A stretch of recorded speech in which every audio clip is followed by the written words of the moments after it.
Tu as écrit aussi un bouquin sur James Stewart, épais, volumineux.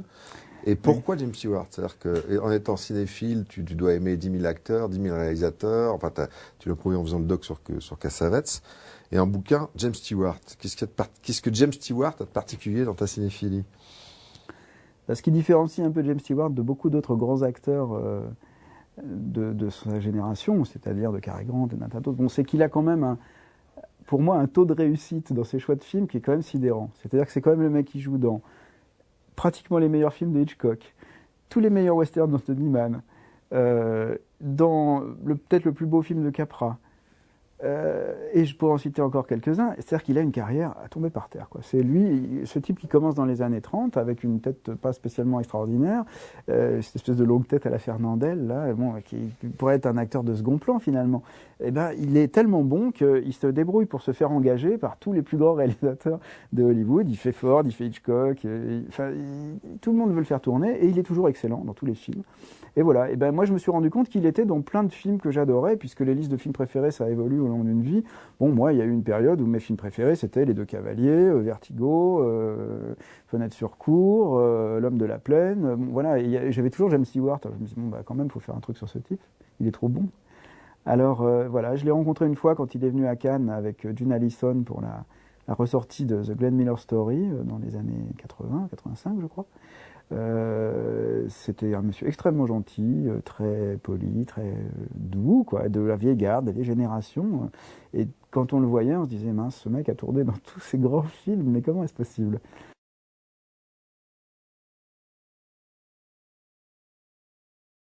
Tu veux parler de Paul Newman, de gaucher, Paul Newman. Que ce soit d'ailleurs comme acteur que comme réalisateur.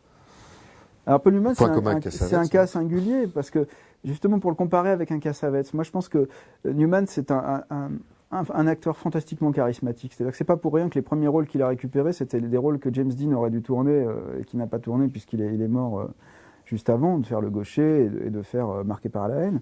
Bon, eh ben, c'est Newman qui récupère. Pourquoi? Parce qu'il a le même charisme total. C'est-à-dire que c'est un type il est à l'écran, il peut jouer n'importe quoi, il est toujours agréable à regarder. Calice d'argent. Il est beau. Le Calice d'argent et le Supplice des aveux, c'est les deux qui sont un peu mauvais quand même. Mais bon, il est tout débutant. Personne en Pète peut s'en sortir correctement, c'est pas possible. Même le Gaucher, tu l'aimes bien dans le Gaucher? Non, j'aime pas beaucoup le Gaucher, j'aime pas Arthur Penn en général et j'aime pas spécialement le Gaucher. En fait, malheureusement pour la sélection des films disponibles pour l'instant, je trouve que aucun des 4 qui sont proposés dans le petit cycle Paul Newman ne le montre à son meilleur avantage. À part Luc la main froide où il fait un tel numéro que bon, il est irrésistible, il est juste irrésistible dans Luc la main froide. Le film est très bien photographié, une belle musique, et c'est un film qui a de la classe quand même. C'est pas très intéressant, mais c'est vraiment assez plaisant. Et lui dedans est merveilleux. Mais dans les deux autres, La Toile d'araignée, c'est moins bien que Harper, c'est moins bien que le premier film où il interprète le même personnage. C'est pas un très bon film, c'est assez daté, ça passe pas très bien, ça me s'ennuie quand même. Et lui, il fait un peu le cabotin, il n'est pas très dirigé, bon, je sais pas. Pourtant, c'est Stuart Rosenberg, comme dans Luc la main froide, mais ça marche moins bien. Alors ça, c'est bon, ces deux-là, ouais. Et puis sinon, ben, le Gaucher, c'est très maniéré, quoi. Voilà, c'est le problème d'Arthur Penn, c'est ces cinéastes qui viennent à la fois de la dramatique télé et puis Newman venant de l'acteur studio, donc le côté le plus hystérique du jeu extraverti de l'acteur qui à la fois doit tout. Bon, c'est Montgomery Clift, quoi. Moi, je suis pas du tout fan de l'acteur studio. L'école Kazan et tout ça, c'est tout ce que j'aime pas, parce que justement, ça essaie d'être réaliste. Et c'est pas intéressant d'essayer d'être réaliste. Il faut essayer d'être anti-réaliste pour être fort au cinéma. Donc je préfère Lee Marvin, voilà, ça m'amuse plus que de regarder.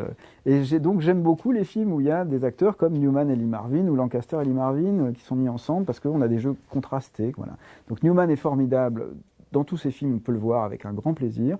Moi, un de mes films favoris, qui pourtant est bourré de défauts, c'est Juge hors la loi de Huston, qui est, je trouve, un film extraordinaire parce qu'il y a une liberté qu'on trouvait dans les années 70, c'est-à-dire que le film est complètement elliptique, la narration part dans tous les sens, mais il y a des scènes inoubliables dans le film. Et bon, Newman fait une composition hallucinante dans ce film où il joue le juge Roy Bean, barbu, complètement déjeté, Il y a des scènes où il joue le l'ivrognerie d'une manière exceptionnelle, et puis il y a une fin grandiose où il est une espèce de fantôme du Far West disparu, qui me tire des larmes à chaque fois que je la vois. Bon, ça c'est un film que j'ai vu quand il est sorti, ça aussi, c'est instantanément rentré au Panthéon pour moi.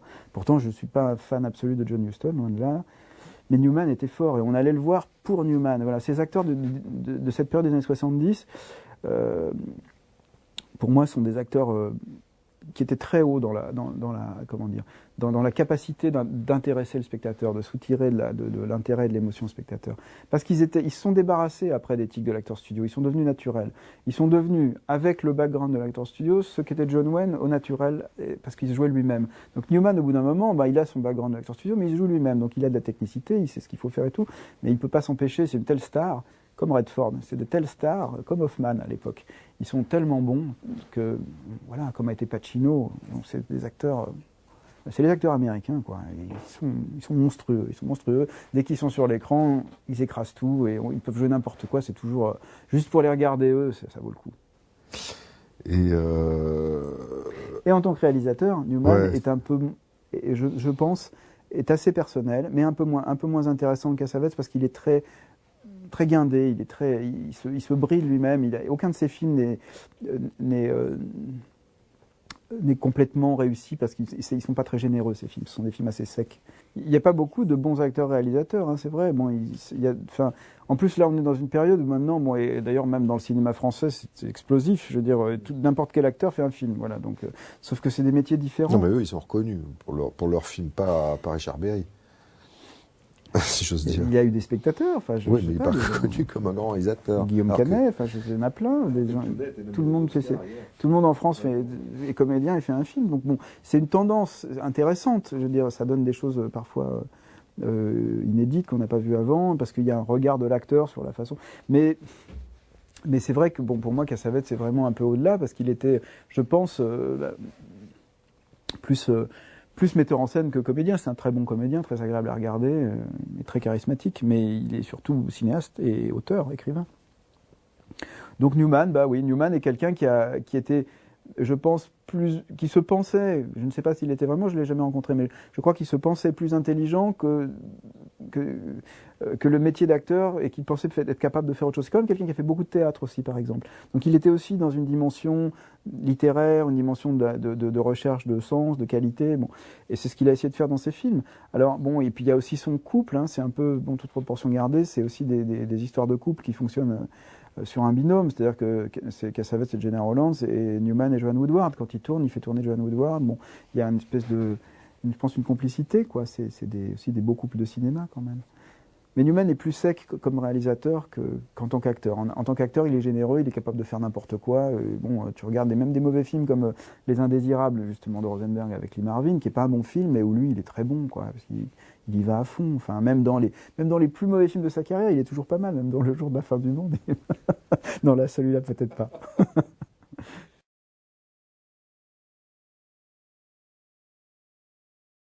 Dans les films qui passent sur Filmo, il y a comme quelques perles, genre Bonjour les vacances ou Police Academy. Est-ce que tu aimes J'ai mis ça sur la liste parce que j'étais sûr que personne ne voudrait en parler. Alors, est-ce que tu aimes les Police Academy ou Bonjour les vacances encore dans un autre style? Donc, alors là, c'est différent. C'est-à-dire que, en fait, j'ai proposé de dire un mot sur ces trucs-là parce que c'est évident que ça n'intéresse personne et personne n'en parle. Mais Police Academy, c'est pas bon, c'est vraiment un film négligeable. Mais les deux autres sont pas inintéressants parce qu'ils sont des voisins.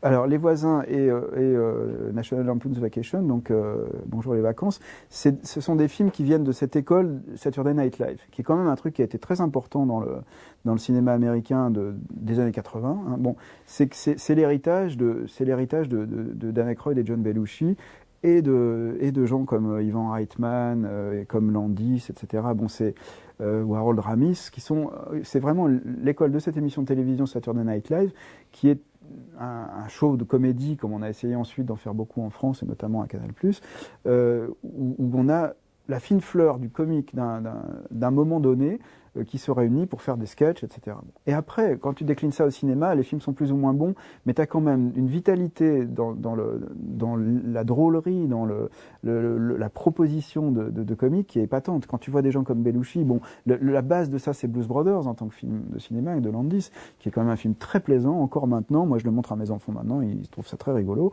Bon, ça marche bien, parce que quand tu as des acteurs comme Chevy Chase, comme Aykroyd, comme mince, un trou, Bill Murray. Bill Murray, ouais. Tu vois, même Harold Ramis quand il joue, il est assez bon, etc. Et Belushi qui était extraordinaire, quoi. C'était des tempéraments comiques qui étaient tous réunis dans cette émission. Et dans les années 80, ils ont investi le cinéma comique américain. On n'a rien compris en France. On a calculé que ça c'était comme Police Academy finalement. Il y a que les Zucker avec Airplane. On s'est dit ils sont un peu ailleurs. Alors eux c'est vraiment des déconneurs hors pair. Ils sont plus sur la lignée de Mad ou des trucs complètement nonsensiques. Bon, eux ils ont été un peu repérés, mais toute la bande de Saturday Night Live, à part que certains des films, comme Blues Brothers, ont fait des gros succès commerciaux, n'a jamais été vue en tant qu'entité productrice d'un courant du cinéma comique, du cinéma tout court, mais du cinéma comique américain.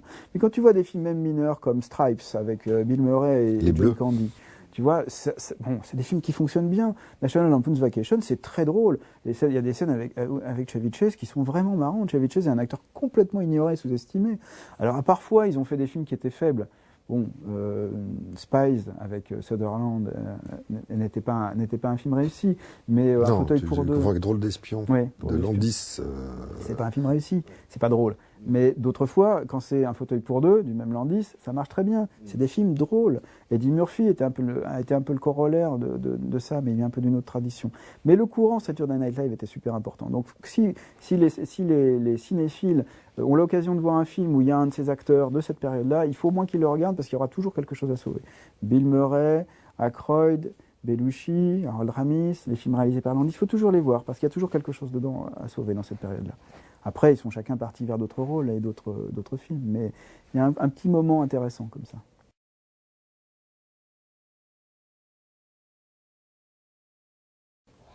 Un petit mot sur le vieux cinéma français. Alors je ne sais pas, est-ce que tu aimes aussi là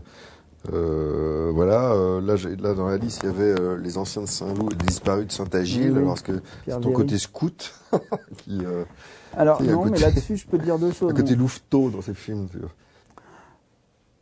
Moi, ma formation de cinéphile, elle passe pas que par le cinéma bis et la série B américaine. Elle passe aussi par la télévision française de la fin des années 60 et des années 70, où on avait quand même régulièrement des classiques du cinéma français. Et je suis assez préoccupé par le fait que aujourd'hui, où il y a une telle disponibilité d'un si grand nombre de films de toutes sortes, y compris de beaucoup de cinéma bis, c'est-à-dire qu'on est dans une période où on peut voir tout ce qu'on veut, tous des films que nous autres cinéphiles, cadras, aucun cas, on devait aller courir à l'autre bout de la France, parfois même dans des cinémathèques à l'extérieur de France pour voir des copies de films rares et tout ça. Maintenant, tout est disponible grâce à Internet, grâce au DVD, on a tout. Bon, comment faire le tri là-dedans ?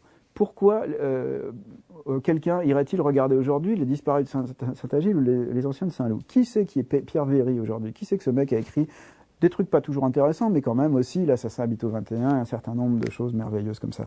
Il y a un moment où la cinéphilie de masse, comme elle est pratiquée maintenant, spécialement la cinéphilie post-Tarantino, pose un problème. C'est-à-dire que j'ai vu que Tavernier avait abordé cette question, Bertrand Tavernier avait abordé cette question dans un entretien avec Tarantino qui arrive, je crois, c'est le tout dernier de son gros bouquin, l'Ami américain. Eh bien, j'étais content de voir, j'ai pas lu tout ce qui se dit dans cet entretien, j'ai juste survolé, mais j'étais content de voir que cette question se posait. C'est-à-dire, Tavernier dit à Tarantino, est-ce que vous n'êtes pas un peu démonté par le fait ou gêné par le fait que la cinéphilie que vous avez défendue et propagée, donc la cinéphilie déviante, le bis, le western spaghetti, le giallo, les films gore des années 60 italiens, etc., etc. Est-ce que vous n'êtes pas un peu gêné par le fait que tout ça, finalement, occulte complètement ce qui autrefois était la cinéphilie traditionnelle ? Eh bien, je crois que ça, c'est un vrai débat. C'est-à-dire que moi, je me suis construit en tant que cinéphile grâce aux disparus de Saint-Agile et aux anciens de Saint-Loup et aux enfants du paradis et à la bête humaine. Et j'aimerais bien savoir s'il y a encore des gens qui regardent ces films aujourd'hui, et j'aimerais bien leur dire, c'est ça qu'il faut regarder avant tout. C'est-à-dire que c'est pas du postmoderne, comme on dit beaucoup. Il faut pas forcément voir les pastiches, les parodies, les films qui reprennent ces thèmes, ces méthodes narratives, ces codes visuels pour les reproduire et les tordre, il ne faut pas forcément voir OSS 117 et Kill Bill. Il faut peut-être aussi voir la base du cinéma. La base du cinéma, c'est-à-dire Chaplin, Hitchcock, Hawks, et Jean Renoir, et Julien Duvivier, et Les Disparus de Saint-Agile de Christian Jay, qui est quand même un mec qui a une carrière assez bigarrée, mais qui a aussi fait un sacré paquet de bons films. C'est-à-dire que moi, Les Disparus de Saint-Agile, c'est, je trouve, un des plus beaux films sur l'enfance, et un des plus beaux films par lesquels on peut amener un enfant à s'intéresser au cinéma. Moi, j'ai vu ce film, j'ai eu la trouille, j'ai rigolé, j'ai été captivé, je l'ai revu 10 fois, 20 fois, je ne sais pas, au cours des années qui ont suivi. J'avais devant moi Von Stroheim, Michel Simon, Armand Bernard, des acteurs extraordinaires, dans une histoire faite pour les enfants, racontée à des enfants, sans aucune mièvrerie, avec des thèmes forts sur la nostalgie, sur la perte de la jeunesse, sur qu'est-ce que c'est que d'avoir une amitié, qu'est-ce que c'est que d'avoir peur. J'ai trouvé ce film fantastique, je l'adore toujours.